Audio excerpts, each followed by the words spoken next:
हरे कृष्ण। आइए जानते हैं मोक्षदा एकादशी का व्रत किस दिन रखा जाएगा। पारण का शुभ मुहूर्त कब से कब तक है। मोक्षदा एकादशी मार्गशीर्ष महीने के शुक्ल पक्ष की एकादशी को कहते हैं। यह एक बहुत पवित्र तिथि मानी जाती है और यह तिथि भगवान विष्णु को समर्पित होती है।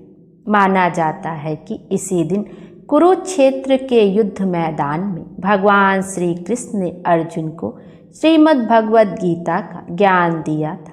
इसी वजह से इस दिन को गीता जयंती भी मनाया जाता है। इस बार मोक्षदा एकादशी का व्रत 1 दिसंबर 2025 को रखा जाएगा। मोक्षदा एकादशी का व्रत करने से व्यक्ति को पापों से मुक्ति और मोक्ष का मार्ग मिलता है।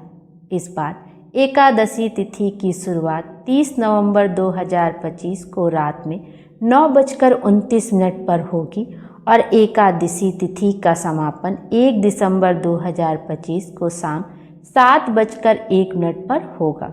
इसलिए मोक्षदा एकादशी का व्रत 1 दिसंबर 2025 दिन सोमवार को रखा जाएगा और व्रत का पारण 2 दिसंबर को किया जाएगा। मोक्षदा एकादशी व्रत के कुछ नियम होते हैं। व्रत से एक दिन पहले यानी 10वीं तिथि पर आपको सात्विक भोजन ही करना चाहिए। इस दिन चावल, जौ और भारी अन्न नहीं खाना चाहिए। एकादशी के दिन सुबह जल्दी उठें और शौच आदि नित्य कर्मों से निवृत्त होकर स्नान करके शुद्ध होकर भगवान श्री विष्णु की पूजा करें और कम से कम कोशिश करें कि 11, 21, 51 या 108 बार ओम नमो भगवते वासुदेवाय मंत्र का जाप अवश्य करें।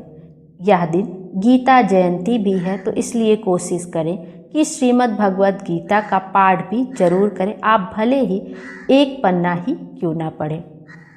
और व्रत पारण आपको 2 दिसंबर को ही करना है और द्वादशी तिथि समाप्त होने से पहले ही कर लिया जाता है। व्रत का पारण द्वादशी के दिन सूर्योदय के बाद ही किया जाता है। मतलब द्वादशी तिथि समाप्त होने से पहले ही आपको व्रत का पारण कर लेना चाहिए।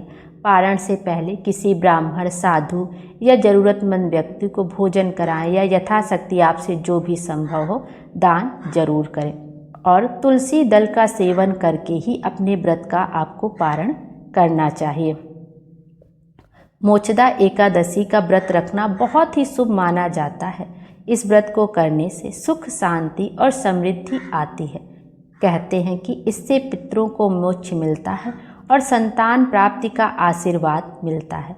मोक्षदा एकादशी का व्रत रखने से व्यक्ति के पाप दूर होते हैं और जीवन में खुशियाँ आती हैं। एकादशी पर व्रत पारण का जो आपका शुभ मुहूर्त है वो 2 दिसंबर को सुबह 7 बजे से लेकर सुबह 9:05 के बीच किया जाएगा।